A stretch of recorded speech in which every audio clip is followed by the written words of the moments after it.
Olá, tudo bem? Sou o pastor Bruno, pastor da Primeira Igreja Batista em Benfica. Estou de volta hoje para falar um pouquinho com você sobre a Palavra de Deus. Nós temos falado um pouco sobre a Palavra de Deus, né, e temos sentido a necessidade de estar reflexionando, né, com você, com os irmãos, com os amigos que estão conosco, sobre a importância, né, da Palavra de Deus nas nossas vidas, o incentivo que essa palavra nos dá e a possibilidade dessa palavra ser exatamente o norte, um direcionamento para minha casa, para minha família, para o meu lar. E hoje eu queria exatamente falar um pouco sobre a questão daquilo que ouvimos na nossa história de vida e o que isso resulta na vida de cada um de nós, né? Então, o que ouvimos na nossa história de vida e o que resulta isto na vida de cada um de nós. Eu queria lembrar os irmãos um texto que se encontra lá em Gênesis, capítulo 2, versículo 7, que diz assim: E formou o Senhor Deus o homem do pó da terra e soprou em seus narizes o fôlego da vida, e o homem foi feito alma vivente. E também no versículo 31 do capítulo 1 de Gênesis. Então, primeiro livro da Bíblia, primeiro capítulo, último versículo do primeiro capítulo, versículo 31 diz assim: E viu Deus tudo quanto tinha feito, e eis que era muito bom. E foi a tarde e a manhã do sexto dia. Bem, nós temos aqui agora o relato da criação do mundo, da criação de Deus, ou pelo menos parte desse relato. O capítulo 1, verso 31, encerra exatamente a criação do sexto dia, onde o homem já havia criado. E no capítulo 2, versículo 7, que nós lemos, diz o momento em que Deus sopra o fôlego de vida no homem, né, dando ao homem a capacidade de viver. E o texto vai dizer na criação sobre a realidade do homem dominar, né, o homem ser alma vivente, inteligente, racional. Isso é o que difere, né, o animal homem dos demais animais, essa semelhança que ele tem com Deus, no fato exatamente de fazê-lo o ser pessoal, o ser inteligente, dotado por Deus da capacidade de administrar, de governar, de ter planos, projetos, sonhos, objetivos, e sobretudo trabalhar para que isso se realize. Isto era um propósito de Deus e é um propósito de Deus até os dias de hoje. Portanto, é importante que nós tenhamos esse sentimento, esse pensamento que Deus nos fez com o dom da sabedoria, da inteligência, da capacidade de pensarmos e podermos exatamente lidar com os conflitos e com as crises. Queria contar uma história para vocês, mais uma historinha, né? Dois sapinhos amigos moravam num lugar e eles viviam muito só. E aí pensaram da possibilidade de fazer a promoção de um evento que pudesse ali atrair outros sapinhos, outros colegas para poder participarem com ele, ou pelo menos conviverem com ele ali. E eles pensavam o que eles poderiam fazer para que pudesse trazer mais sapinhos para conviver em sociedade, para se aproximarem, para se relacionarem, para terem mais pessoas, inclusive, para brincarem ali. E um dos sapinhos disse: olha, eu tenho uma ideia. Vamos criar uma competição. Eu sabia, mas como assim? Que competição será essa?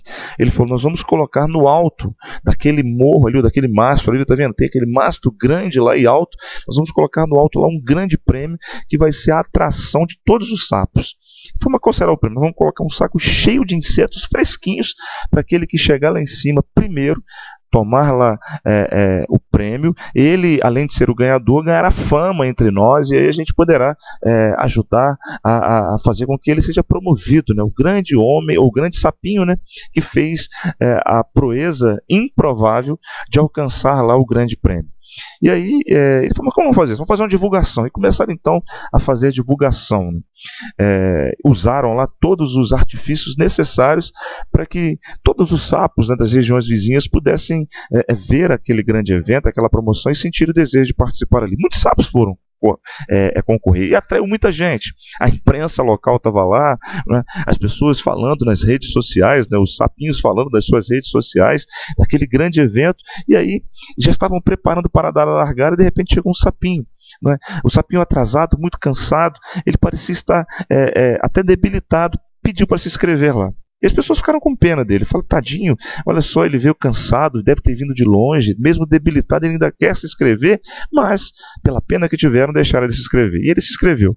E o sapo lá, o responsável pela organização, preparou, olha, toda na linha de partida, preparem e tal. E aí deu já! E os sapinhos então saíram correndo, e ele sinalizou e todo mundo saiu correndo, e começaram então a escalar aquele grande mastro, visando lá o prêmio que estava no alto, né, lá no topo do mastro.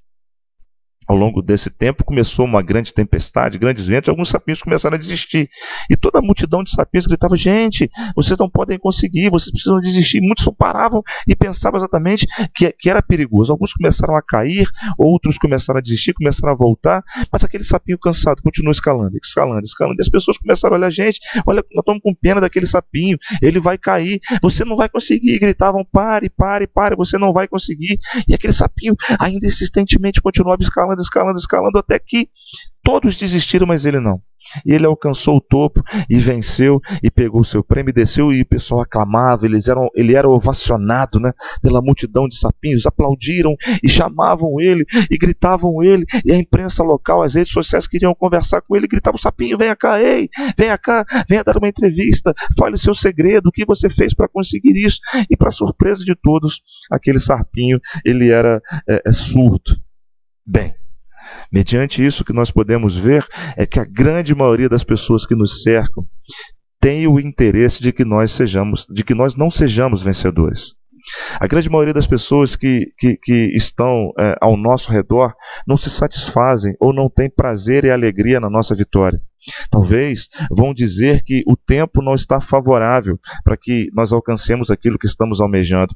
Talvez vão dizer que os ventos vão nos derrubar. Talvez vão dizer até que nós não seremos ou não temos capacidade de, pela nossa limitação, de alcançar o prêmio maior. As pessoas vão olhar talvez para você e dizer, olha, você é pequeno demais para galgar essa vitória tão grande, você não tem condição para ser o vencedor desse processo. As pessoas podem dizer isso. E aí a gente precisa mais ouvir a voz do nosso coração, a voz do nosso coração interior, e menos as pessoas. A gente precisa nos lembrar que, como diz a palavra, Deus nos criou à imagem e semelhança dele. Deus nos deu capacidade de entendimento e, sobretudo, o poder. Porque mesmo Deus diz que nós deveríamos dominar, cuidar, tratar. Isso significa dizer que a diferença que nos distancia dos animais irracionais para sermos racionais é a diferença de sermos semelhantes a Deus na capacidade de entendimento, de superação, de vencermos os nossos desafios, né? Eu estava lendo um livro que fala que a nossa mente tem em torno mais ou menos de 18 bilhões de neurônios, que fazem cerca de 120 trilhões de combinações nervosas na nossa cabeça. Significa dizer que nós temos um verdadeiro movimento atômico na nossa cabeça que nos dá a capacidade de termos respostas, de pensarmos, e aí, sobretudo, de termos a capacidade de entendermos o quanto nós somos passíveis de superarmos os nossos problemas. De sermos passíveis, de termos a condição de superação. Querido, não permaneça caído, não permaneça prostrado, continue escalando este mastro para alcançar a sua vitória. Tenha objetivo, tenha meta, olhe para onde você quer chegar. Se preocupe como você vai chegar lá. E, sobretudo, entenda que na maioria, ou seja, ao longo do caminho, a maioria das pessoas tentarão mostrar para você as suas limitações e suas dificuldades. Mas isso precisa servir para você como motivação de superação, porque as limitações não são maiores do que a força de Deus que está em nós, do Deus Criador, do Deus Senhor, que nos deu possibilidade de observarmos a nossa capacidade de vencermos. Portanto, olhe sim para o Deus que criou você, olhe sim para o Deus que te deu a força necessária para que você possa vencer e prevalecer, e, sobretudo, continue indo ao encontro da vitória que Deus tem para você, para sua casa, para sua família. Amém? Não seja desmotivado, se motive, saiba que você sim é capaz de superar as suas batalhas, as suas dificuldades, crendo que o Deus da palavra é o Deus que te formou, o Deus que te criou e o Deus que te deu a capacidade de vencer. Amém? Olha, compartilhe esse vídeo com o seu irmão, com o seu amigo, com o seu familiar, curta. Faça parte dessa grande corrente de promoção da palavra de Deus. Querido, querida, meu amigo, minha amiga, meu irmão, minha irmã, um abraço no seu coração e a gente se vê por aí.